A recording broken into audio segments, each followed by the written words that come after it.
Thank you very much, Regan.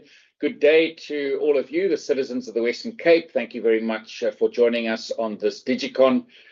Mark, it's really good to have you with us, and Alvi also, obviously, as a regular update. And perhaps just to say at the outset, this week we held our Energy Council meeting. If you remember, that was put together last year as something new that the province was going to do, because we were taking much more responsibility in a mandate that's not normally a provincial mandate, to say how are we going to end load shedding and what is it that we need to do practically to bring about this change. I think we've said it so often that this is not a quick fix. If it was, I promise you we would have fixed it a while ago. But that Energy Council is a report back from the work streams that meet every single week and come back as to our general government project between Western Cape and our municipalities, but also linking through to national government wherever possible to make sure that we get the alignment right. And at the Energy Council, I welcomed our Energy Minister, Minister Ramaphosa, and it was great that he could join us in the Energy Council. Coming out of that council, perhaps just one or two things that I need to mention to you. And the first is, I think everybody understands the concern around Koeberg and getting Koeberg back on stream, producing power in our network. And we know that there's a delay on Unit 1 that has been down, and it is delayed now for many, many days. It was 45, moved up to 62, and we're sitting around about 120 days delay. We know that Unit 2 also has to be revamped, new steam generators put in place and refueled, and all of this has to happen before July next year. This is not a risk from a nuclear risk. This is a risk of an energy supply on a system that needs to be renewed. And quite frankly, it is something that really does concern me, and we need to make sure, and we will be on, and we agreed with the minister, we need to be open and transparent, and we need to focus on making sure we catch up, get our days in place so that we don't lose that nearly 2,000 megawatt generation that comes out of the south, while the new power is coming in, that 5,700 megawatts that we want to see in the system over the next 10 to 12 years. We've got to make sure that we keep the lights on and reduce the risk as much as possible. I can assure you that we will keep our focus on that, on trying to keep or bring down those days delay. We will be further engaging with Eskom on this on Friday, and we will keep pushing as regards to Koeberg. I also want to say that what was encouraging from the minister's report is a lot more focus on grid. And the Western Cape specifically is one of the provinces that does not have sufficient grid investment. The Northern Cape, even worse. And we've got to get grid investment back in place so that we can actually get the new energy companies, the private sector that's putting energy in the system, out into where the power is needed in our cities and in our industrial areas and in our residential areas, so that citizens can carry on doing what they need to do. And more importantly, we can get the economy going with growth and jobs. We also spoke about demand-side management, and Mark's going to talk a little bit more about that today. But I'm really concerned that we haven't moved fast enough for incentivizing demand-side management. In other words, if you are going to turn something off, what's the incentive for you to do it? And how do we set incentives? And this is what I'm talking to the minister about. How do we say, if we need to save 2,000, if we need to save, say, 200 megawatts in the Western Cape region, we'll save those 200 megawatts if you'll give us a load shedding level free. If that's an incentive, I mean, I think that's something we could all work towards. We've done this before in the drought. We'll be happy to set ourselves targets and go for those targets. But we need to know that there's an incentive. And of course, then it comes down to municipalities, incentivized systems. Instead of draconian government turning off your power because there's not enough, how do we create a system where you yourself are managing when you're buying your power, when you're saving power? And I think that's going to be a bit more of the discussion coming now with Mark. We will continue with our energy plan, our 1.1 billion rand plan, nearly 7 billion amongst ourselves and local government, and continue coming back to you on where we are on those plans. Perhaps the last item is that out for tender at the moment are those energy solutions that we want to enable indigent households. I've always said, how do we help matric get light while they're studying during load shedding? Those tenders are out, and we are also out on a request for proposals on let's get at least one town, if not more, load shedding free this year. this financial year. So those tenders are out already. But we'll come back probably in the next week or two as to how far we are. Let's get going with our regular presentations from Mr. Lester. So, Alvi, Lester, if you can just give us an update from your side on where we are. Thanks, Alvi. Over to you. Hi, good morning, Premier, and good morning to the public that has joined us, the media and our colleagues from the office. Yes, I think a very good session that we had with the Minister. I think a very transparent and open session around what the challenges are in the country. Regan, if you guys can just indicate if you could see the presentation.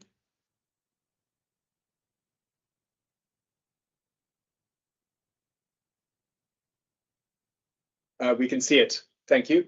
Okay, perfect.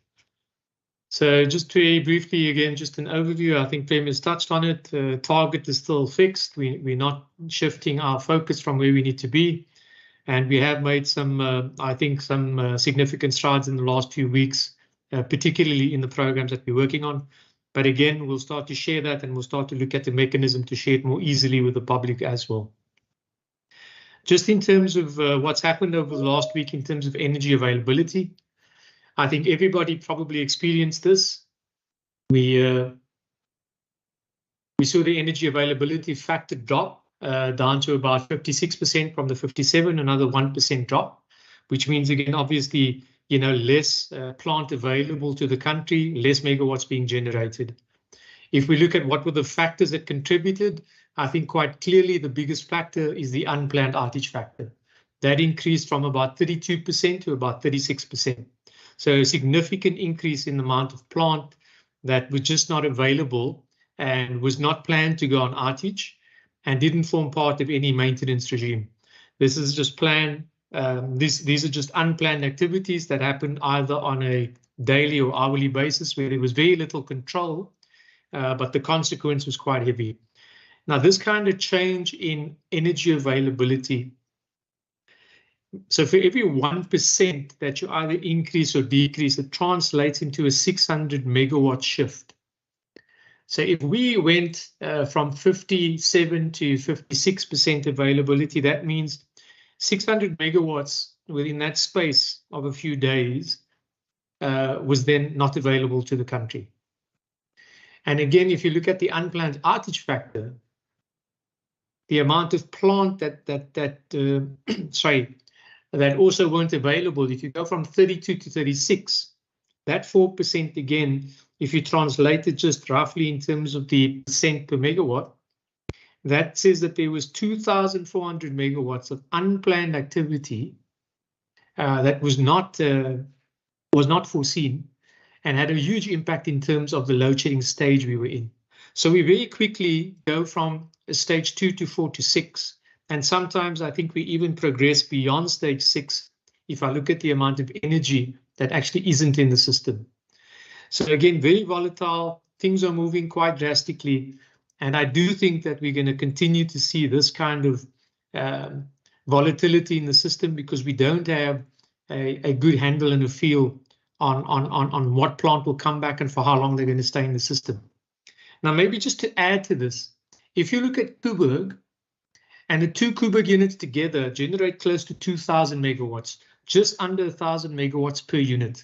At the moment, we've got unit one that's out on outage, so that's about 1,000 megawatts not available to the system. However, if we don't get unit one back in time and unit two has to go off in September, that's an additional 1,000 megawatts that will also not be available to the system.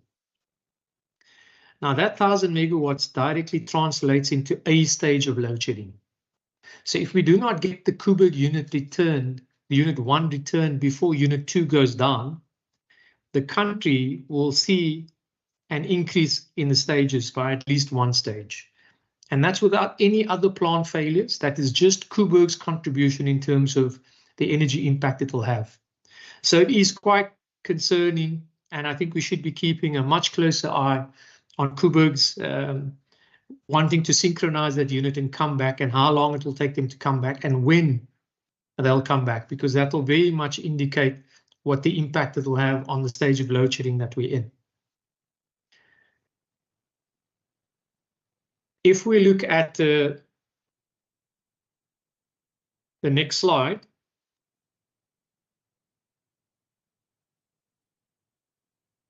sorry, I think the slide is okay. There we go. And again, if we look at the sort of prognosis for the week ahead, and this is the week of the 31st of July, again, an optimistic view at the beginning, but I think a much more realistic view if you look at the last column. It's more than likely that we will stay in stages 4 to 6 load shedding for this week ahead. Again, temperatures are not increasing significantly, and that will have a serious impact in terms of the demand. We are still in the winter period, so the winter maintenance regime is still applicable for Eskom. And also, I think for some of the key customers, they are also out on winter maintenance. So that should, to an extent, assist some of the demand. But if the temperatures continue to plummet and go down, I believe some of the temperatures was in single-digit numbers in Gauteng for the last few days, and some of them from Mpumalanga. I think the risk with that is that the demand will increase, and we will find that there's even further strain on the system. So, Premier, just to close out, I think energy availability factor has dropped this week. We haven't come close to what the average was in the last year, although the average was still far below what the norm is. I think the operating margin, again, questionable because you have very low EAF taking place at the moment. And in the outlook for the next few weeks, again, not very bright, excuse the pun, not very bright. I think we're going to see continued load shedding for some time still. Thank you, Premier. Thank you. Thank you very much, Alvi. Thanks for that update. Of course, when you see those updates, you get a bit anxious. We know that this is not a quick fix, but we are working every single day to make sure that we are finding alternatives and doing things differently to alleviate this situation that we find ourselves in. I look at the loss of jobs and the impact on the economy, and it really is a very difficult environment we find ourselves in.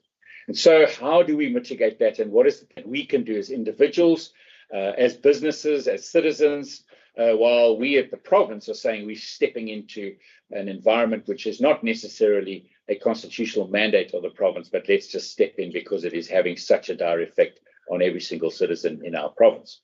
And so Mark Allewell is with us today, and I'm really excited. We had a couple of minutes before going onto the Digicon on some of the really amazing things, I want to say cool things that you do in using tech, using innovation, but then sometimes I think just using common sense. And so Mark, welcome. It's really good to have you here and to tell us a bit about what you do and how you can help someone logged in and say, I want to do that. That's how I'm going to help, because we need to get demand side management under control so that we can really start to deal with this pandemic of power failure from a whole range of areas. We're going to get a new here, we're going to revamp there, but from a demand side, this is what we can do. So Mark, welcome. 100%. Thanks, Premier. Thanks for the invite. Mark Allewell, I represent a Cape Town-based company called Sensor Networks. And today I'm going to talk about smart homes, innovation in the smart home, and dispel some myths as well that have been sort of created by messaging in the public. What is Sensor Networks? Effectively, it's a smart home platform. We focus on building sensors in people's houses that they can remotely control, and giving them 100% control of their houses. So we focus on energy, which is pretty much smart geysers. We focus on convenience sensors, and we focus on security. And we overlay that with our insurance partners, because ultimately there's a big insurance play in homes and in smart sensors. So today I wanted to focus on geysers. I think that it's been in the press a lot, and I think it's something that we can manage pretty simply. And just talk a little bit about geysers. I think as South Africans, we have these 150, 200 liters of water sitting in our roofs, and every 8 years we come home and we've got a new pool in the lounge, and we're like, okay, our geysers burst. But it's 50% of insurance claims, so 50% of water damage coming down the sides of your walls. And then the second part of that is energy consumption. And I think that when we had loads of energy, nobody thought about their geysers. And effectively what a geyser is, it's a kettle that's boiling for the whole day and you're having one cup of coffee.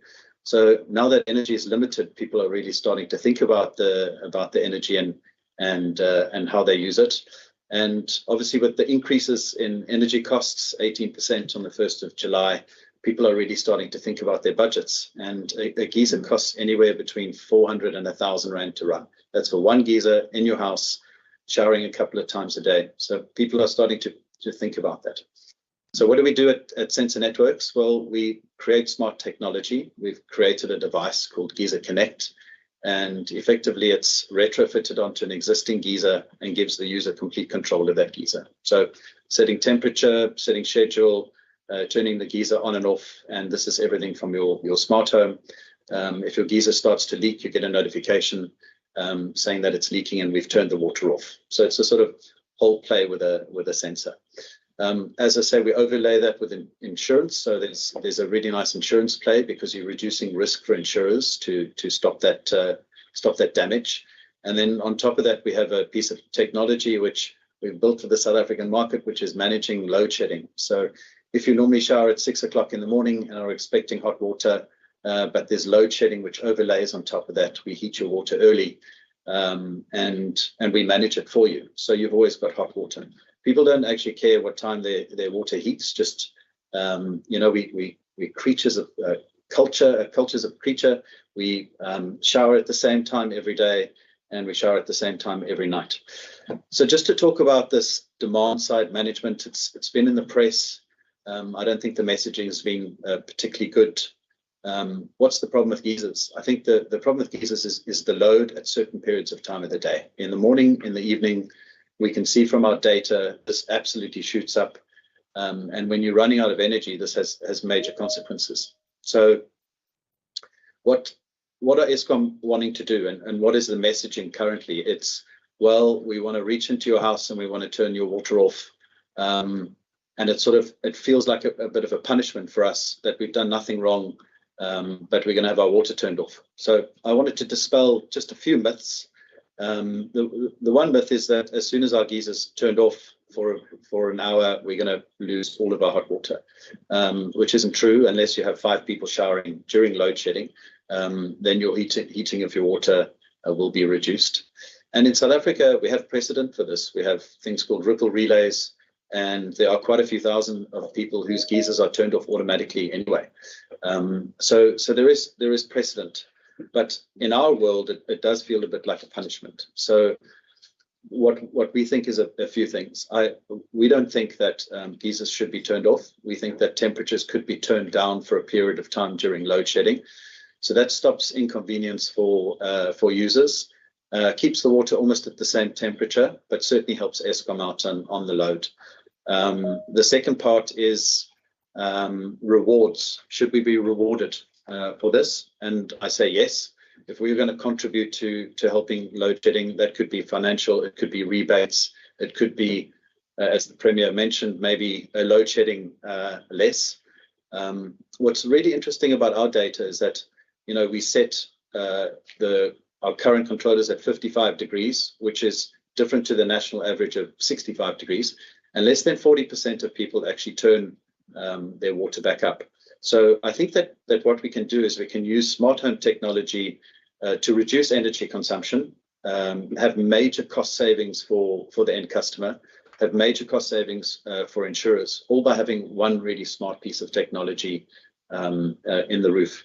And it doesn't have to convenience us by using smart technology, not just something which says geyser on, geyser off, because also from an optics perspective, with government reaching into your house and turning your geyser off, it creates quite a bad impression. But I think with smart technology, Premier, we're able to use this and turn it into a positive that we're all contributing in our small way. Wow, that sounds excellent. And I love innovation and tech. So I look at that and I think to myself, I need to get this. But these are the kind of things that we really need to do. We've got to use innovation. The world is changing so fast. We've got a problem. Don't waste the crisis. Let's turn this crisis into an opportunity. So yeah, that was great. Thank you. I'm going to hand back to Regan. We'll take some questions.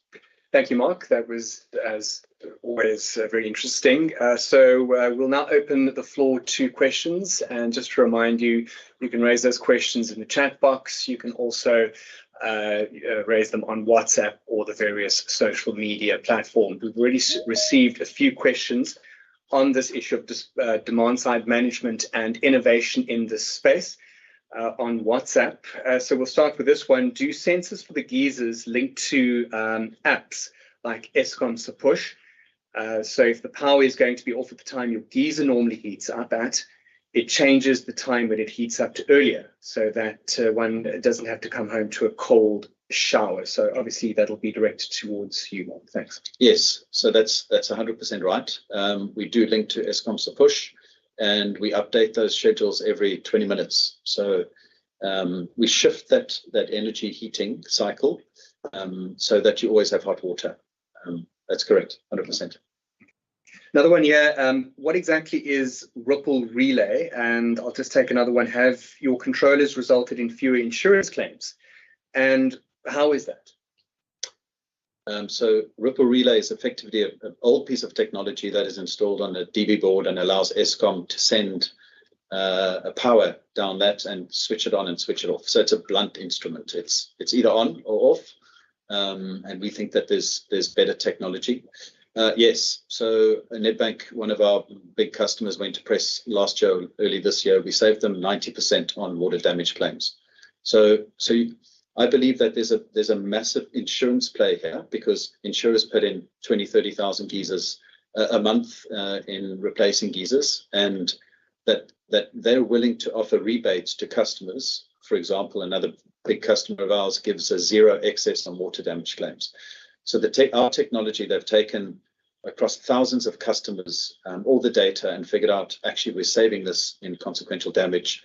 And that feeds into the energy savings time, because it saves on a model. And it says the customer's basically getting a rebate on a piece of technology. They're getting a reduction in insurance, and they're actually saving 30 to 40% of the energy consumption. So for me, it's a play across all of them. It's not just one dumb device which is switching something on and off. Thank you, Mark. Another one here through WhatsApp. Is the data that you're taking from consumers, from our geysers, etc., is it protected and anonymous? Yeah, it's not our data. So yes, it's protected and anonymous. We don't sell it to anyone. It's the user's customer data. So we don't sell it on to anybody else now. Okay. I've noticed one more question that's arisen here, and I think it's more directed towards the Premier and Mr. Lester. Why can't we delay, and it's relates to the Kuberg matter, Premier, so why can't we delay taking Kuberg 1 offline? Well, of course, we don't actually have any control over what's happening at Kuberg. It's it's not a provincially managed system. And so, yeah, what we can do is we've offered help wherever we can, and we can engage and ask hard questions. And as we agreed with the minister, get transparency as to what is happening where. So all we can do is really try to get people at Kuberg to say, we need to get those days down. What do you need to do? We need to ask them. So it's not really within our power. But we are stepping into the space to engage and to offer our help and to, really just keep the pressure on, so that, we can try and do the catch up. And there's a hard deadline, and that is next year, July, because that is when the license runs out of running Kuberg, and we've got to have all of this work done by then, so that we can actually have the applications in to have the renewal of the license. But of course, I'm the politician. I'm going to hand over to Alvi for some of the technical side of that answer. Premier, that was spot on in terms of the response. So yes, if you work back from when the license ends, it will be in July next year, and Eskom has to do the steam generator replacement prior to that license expiration, because it's a condition for the extension to take place. And so if you work back from July, they're going to need roughly about 9 months to do that change. And so Unit 1 is actually out on maintenance and refueling right now. It's Unit 2 that has to go out in September.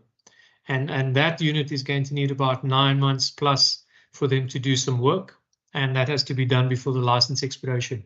So that's the constraint that they face. They have to get this done before the license expires. Otherwise, the request for the extension, the life extension of Koeberg, is then at risk. So yes, it is quite critical that these things are happening synchronously. Thank you. Thanks, Mr. Lester. Another question directed towards you. It's quite a technical one, and I hope you'll be able to put it into, as best you can, layman's terms. It's again related to Koeberg. Why are the 2 units having to be taken offline? What exactly, when we talk about refurbishments, what needs to be done? We know we have to extend their lifespan, but maybe just expand a bit on the refurbishment process and what needs to be done exactly there. Okay, so I don't have the entire scope of particularly the Unit 2 outage. I do know it's for them to fit a new steam generator, which is then required for the upgrade and for the life extension. So certain components of the Eskom plant, for Eskom to apply for the additional years of license, certain components of that plant will have to be upgraded to be able to carry on for the next 10, 15 years, etc. And part of that is the steam generator replacement. Unit 1 is out on the refueling and maintenance outage. Now, what typically happens in the refueling and maintenance outage, and I have to indicate that these are statutory outages that Koeberg have to perform in order for them to retain their license. So the National Nuclear Regulatory body actually then dictates what are the activities that Eskom must undertake in able for it to retain its license. One of that is statutory maintenance. In Unit 1, refueling and maintenance, typically the spent fuel rods are removed and they are replaced with new fuel rods. At the same time, the generators are checked, the transformers in the line that support Koeberg are checked, the stators are checked, and it's really just a holistic sort of maintenance review of the unit. And that's why it does take a bit of time. But yes, there's very sort of little flexibility in them, either not doing it, which is at risk in terms of, you can't retain your license. And from a statutory requirement, they're required to actually do it. So there's quite a bit that goes into it. But in essence, yes, you need to do a fuel replacement. You need to then do a maintenance check on the unit, and that's all the components in the unit. And then Unit 2 is really sort of replace the steam generator in preparation for life extension. So yes, but then again, also I have to indicate that the cycles for the units are normally split up. So you don't necessarily do Unit 1 refueling and maintenance, and then immediately follow that with a Unit 2. The only reason why this is happening this year is because of the life extension requirement. So typically it's spread out, so we don't have the impact of 2 units out. But I think, unfortunately, the license requirement forces Eskom to have these outages consecutively. Thank you. Just a follow-up question, once again, just on the Koeberg matter. Perhaps the Premier would want to weigh in on this, but Albu, we'll start with you. It is a nuclear power plant, and I suppose a lot of people all of us actually would be quite concerned about this aspect. But is there a nuclear threat at this stage with these refurbishments, Mr. Lester? No, I think the safety component of the station is not questionable. I think right now the biggest risk is that we don't get the energy back into the system as soon as possible, and that then obviously has a ripple effect in terms of load shedding. But from a safety perspective, no, I don't think there's a risk that that there'll be any fallout or that there's risk to the immediate sort of community. Not at all.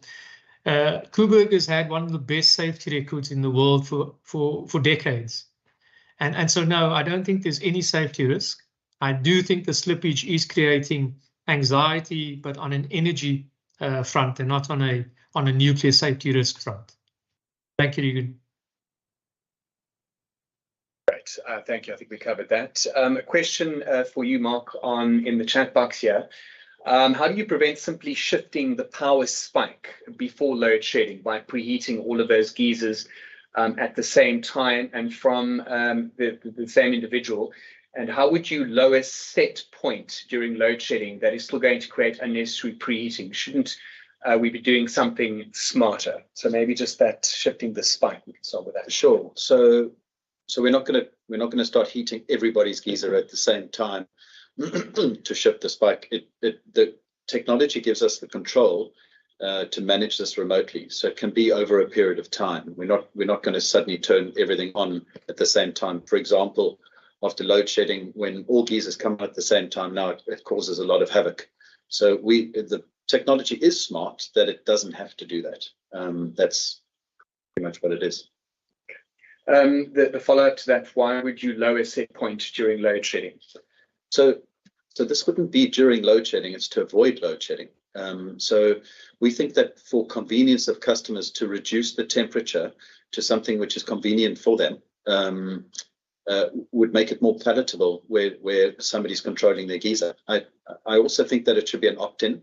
So people should say, well, I want to be part of this because I'm being rewarded and I want to do something for the country. But then it should be opt-out as well. So that it actually puts the power in the user's hands from their phones. Mark, another one here on WhatsApp. How much do these sensors cost? I mean, there's multiple models from 99 Rand a month. You can get them from your insurance companies. You can get them directly from us. So there's a couple of models. There's a rental model. There's I want to buy the hardware model. So it's about 1,500 Rand, 1,600 Rand for the piece of kit. Then a plumber can put it in, or there's a rental model. So we're trying to make it fit into, well, I'm saving 400 Rand electricity. Am I willing to spend 99? And I'm getting no excess from my insurance company. So just layer in the value adds. And then obviously once we start to offer some demand load management through Eskom, there'll be other rewards on top of that. So that'll be rebates, financial rewards, or things like that. Great, thanks, Mark. I think we'll start wrapping up the question and answer session, but just one more question that's come through. You've referred to geysers as low-hanging fruit. It's one of the biggest consumers of power in your average household. But are there other aspects, are there other parts, other appliances, devices in our homes we could also be looking at when we speak about how we can save on power and in doing that save on our electricity bill? I think it's a holistic view of the house. Obviously, geysers are 40 to 45%. So if you can manage that, you're saving 55. Or there's only 55% left. In our world, pool pumps also, because when pool pumps go on, there's huge spikes. And then there's fridges, there's stoves, and smart homes are able to manage all of these. You can get smart plugs. Where you can manage them from your phone and have all of them connected together. So it's not just geyser, it's smart energy in the home holistically. All right, great. Thank you very much. So we'll wrap up with that question and answer. We'll wrap up this part of the Digicon. We'll now hand over back to you, Mr. Lester, for your useful hint and tip for the week. Thank you. Well, thank you very much, Regan. So I think just to give people an idea in terms of your home appliances and how much each appliance consumes, and maybe to tie in with our demand side management approach is to say, if you want to start to focus on saving energy, maybe start to target the types of appliances and when and how you use those appliances. So heating and cooling appliances, and this is typically air cons and geysers, they use about 45 to 50% of your energy in your house. And then your kettle, they can use anywhere between 12 and 15%. And if you were to sort of put a meter on these things and you switch them on, you'll see the amount of current they draw. I think you'll be surprised at how much items with elements actually draw a significant amount of heat. Lighting between 9 and 12%. Your refrigerator about 8%. Your washers and dryers, so your tumble dryers and your washing machines about 5%. Your electric ovens, anywhere between 3 and 6%. Your dishwashers, 2%. And then your TV and your sort of cable boxes, TV boxes and routers, they make up 2% of your energy consumption in your household. So again, very easy to start to target the energy intensive appliances you have, how you use them, when you use them. Those are the ones that I would start to look at managing in terms of either control systems or smart management systems within your house, or even start looking at alternative ways to heat, to cook, to cool, etc. But those are the ones that will have the biggest impact in your home. Thanks, Regan. Thank you, Mr. Lester.